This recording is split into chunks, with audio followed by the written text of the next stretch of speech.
me, I am honored to talk about match of the year for 2020 because I couldn't find a way to sing Pac's praises in other categories because quarantine ripped away my favorite wrestler in the whole world for most of the year. And that's why I hate 2020. It robbed us of so many things we love. But I will say they got in that match of an Iron Man match of Kenny Omega versus Hangman Page early on this year. And if you have not seen that match, if it's foggy in your memory, maybe the eggnog's hitting you a little bit over the holidays, go back and watch that match. Even though Pac came up short in overtime of that match, I don't acknowledge that loss. That match was an incredible back and forth affair. SPD, you and I talked about it not long ago, how Kenny Omega was on the Talk is Jericho podcast and how he had given Pac praise as his really the best in-ring performer or best as far as head-to-head foe that he's had who's pushed him to his limit. And I think that this match was an example of why Kenny Omega references that. These two guys went at it for 30 minutes. And oftentimes in Iron Man matches, you get those spots where they'll be laying around for what feels like 5 minutes. Right. That did not happen at all. I went back and watched this thing again because I wanted to be geeked about it before I talked to you guys. And the truth of the matter is this was a breakneck pace throughout. They pushed each other to the limits. And I absolutely loved seeing that. We obviously know now that Kenny Omega is at a whole other level now. He's world champion. But I do hope that in 2021 we get an opportunity to see these two guys go back at it toe-to-toe in the ring, especially now that Pac is starting to lean into becoming a face. It'd be a nice flip of roles between these two from when we last saw them. I would love that. It would be great. That said, Bonzi, your pick for match of the year goes into tag team wrestling, and I love the tag team, and it features the Young Bucks, and it featured Kenny Omega and Hangman Page. So it really, that match that you picked, Bonds, was one that featured the two choices for tag team of the year from the team here at Dynamite Download. So that was a great match, and we talk about pace. For me, obviously, I like FTR's kind of grind it out, slow down style, but when you look at the Young Bucks versus Hangman and Omega, that match was really a bell-to-bell battle between two tag teams, and it had that sense of urgency in it, didn't it? Oh yeah. This was the best tag team in the world versus the most surprising tag team in the world. That is Kenny Omega, who most people consider, well, not most people, but a lot of people consider the best wrestler on the planet. Yeah. And Hangman Page, who's going to be one of the stars in AEW, and then the Young Bucks, who are the tag team champions right now. So, I mean, it was just a match made in heaven, and it lived up to expectations. That's all you can say about it.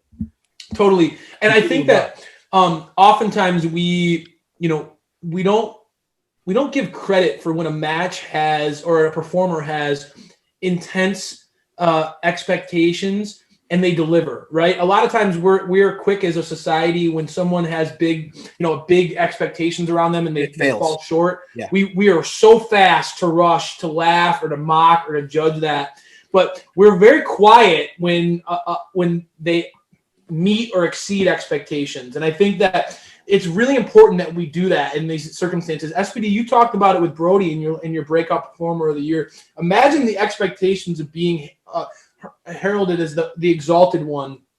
That could have been an absolute dud, but he came out and he dominated and he ran with that, and that's why I pick for that. It's such a great pick by you.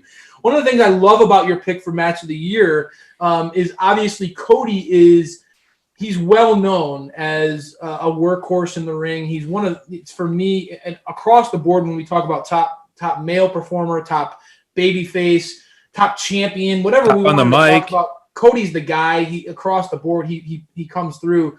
But one of the dark horses that has emerged for us as a fan base here has been Wardlow. And Dynamite Download team, he's been one of our favorites from very early on, and his support has gotten, I think, a little bit more and more. I think a lot more people are ready for that Wardlow to get that next push. That we got to see him in the world title tournament.